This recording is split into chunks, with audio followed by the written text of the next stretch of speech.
Hello and welcome to my channel today, Boo Snakes and More. Today we're reading the story I'm writing called Stone's Word Adventure. So please like this video and subscribe to the channel. Stone's Word in Florida was never just a place. It was a pressure point in reality, a place where the air shimmered like heat above asphalt, where a normal shopping trip could end in stepping through a freezer aisle and emerging under a different sky entirely. On this particular day, Stone did something that shattered with little order what little order the multiverse still had. He bought a baby pterodactyl. It happened at the mystical marketplace, the one that only appears when the river of whimsy shifts course beneath fractured time. One moment Stone was in O-Town gaming Emporium, arguing over a rare concert relic from Langley Falls. The next, a glowing quarter opened behind a vending machine labeled Roku Gateway Emergency Snacks. And there it was, a stall made of bone white wood and floating amber light. The sign simply read, "Prehistoric Pets, no refunds or cross realities." Inside the cage, wrapped in a soft dimensional moss, was a baby pterodactyl. It blinked at him like it already knew him. Stone didn't hesitate. "Yeah," he said, "I'm taking that one." The split of the realms. The moment the purchase was finalized, the universe fractured into alignment. The Divine Chronicles universe, already entangled with the Story universe, the Mall World dream corridors, and the spiraling chaos of Boo's Exotics in Illinois, reacted like a living map redrawing itself. At Boo's Exotics, Andrea Geist and Adam Geist felt the tremor first. Christopher paused mid-care in the reptile wing. Henry, quite observant, autistic, attuned to patterns no one else noticed, tilted his head sharply toward the giant aquarium. Behind it, something new was opening. A second portal, then a third. The Story Universe gateway, hidden behind the reptile section flickered like a faulty neon sign in a storm. The merge event, crossroads of everything. What followed became known across realms as the Crossroads Convergence of the Unnamed Expansion. Every word collided at once. Gotham's twisted alleyways merged with the cracked streets of New Neo-Gotham. The glowing skyline of Metropolis overlapped with the ink-black skies of Hell, ruled in parts by Macarena. The peaceful chaos of Oompaville, the Gnome Village, spilled into the industrial corridors of LexCorp Electronics. Haven Ridge, O-Town, Crowhog, and Springfield, Simpsons variant, all shared one unstable weather system. The Shire of Middle-earth quietly formed a border with the Kingdom of Canterbury's. Sesame Street and Teletubby Land accidentally overlapped with the shattered edges of Arkham Asylum's experimental wing, and at the center of it all, Stone stood holding the baby pterodactyl. Boo's Exotics becomes a nexus. At Boo's Exotics, the entire property transformed into a living intersection of dimensions. The giant aquarium now reflected not fish, but shifting timelines. A corridor behind Aisle 7 opened into the Marketplace of Ages. The venomous plant exhibit grew roots into the River of Whimsy sealed vault beneath reality.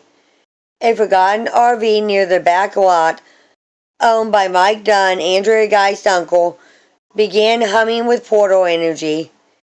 Henry stepped closer to the glass.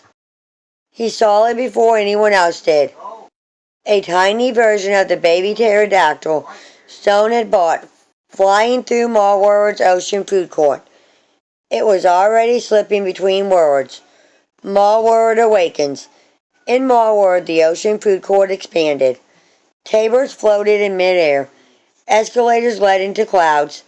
Airports stretched endlessly beyond the horizon, and now, a prehistoric creature circled above a Wendy's in Haven Ridge that no longer stayed in one place. Stone's pterodactyl wasn't just alive. It was multiplying across realities like a ripple. Arkham, LexCorp, and The Warning.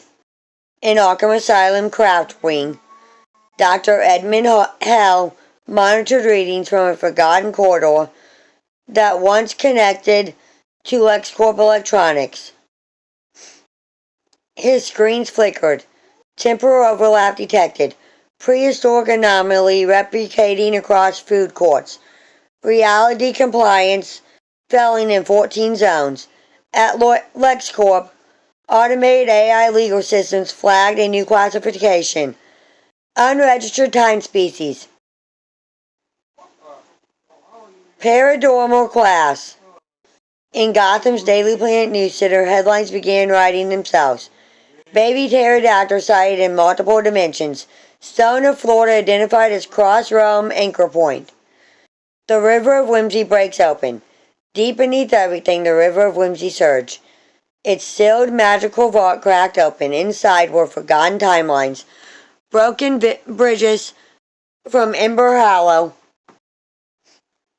the lost market of time, and a dormant gateway to Crystal Cove. The pterodactyl's echo, its presence multiplied across worlds, was awakening it all. Heaven, hell, and the compliance war. In heaven, the compliance pathways lit up like constellations. In hell, Macarena's courts debated jurisdiction over a creature that does not belong to linear evolution. GTA, the Grand Troll Alliance, declared it funny enough to ignore, which made everything worse. The Inferno courts and heavenly administrators reached the same conclusion. Nobody owned the pterodactyl anymore. Not Stone, not Florida, not reality. The Home Depot at the crossroads. At the strangest junction of all, a Home Depot sitting exactly between mortal Earth and the Divine Chronicles gateways, workers began reporting sightings. Aisle lighting flickered between Bedrock, Orbit City, Gotham sewer maps, and the English woods of Middle Earth. One cashier reported seeing Stone walk through, followed by a baby pterodactyl perched on his shoulder like it had always belonged there. The final convergence point, everything funneled toward one location. The half Gotham, half Oomperville food court inside an unnamed dimension where time refused to choose a direction. There, Stone stood still. The baby pterodactyl multiplied into echoes across every timeline. Henry from Boo's Exotics quietly recorded everything. Andrea Guys tried to stabilize the porters using the Store Universe gateway controls. Arkham alarms screamed in patterns that resembled music. Marward's Ocean Food Court rose like a tighter memory. And then the pterodactyl spoke, not in words, but in a renaissance that every universe understood at once. I am where all worlds touch. Aftermath, the new map of reality.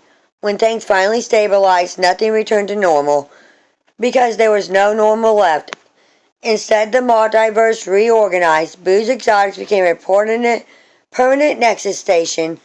Stone's World, Florida was officially labeled Primer Dimensional Anchor Zone. Marward and the River of Whimsy merged into a shared dream reality later. Gotham Metropolis, O-Town Quahog, and Springfield now rotate positions weekly. Hell and Heaven operate under joint compliance treaties written by LexCorp AI. Oomperville Gnomes now manage portal maintenance. The Shire formed a diplomatic alliance with Haven Ridge Trading Company, and the baby pterodactyl species became known as Chronosaurus. Stone kept his. It still followed him across realities, always slightly bigger than before, always watching, always reminding every universe of one simple truth. Everything changes the moment you decide to take something home from a place that should not exist. Thank you for watching this video, and peace out till the next one.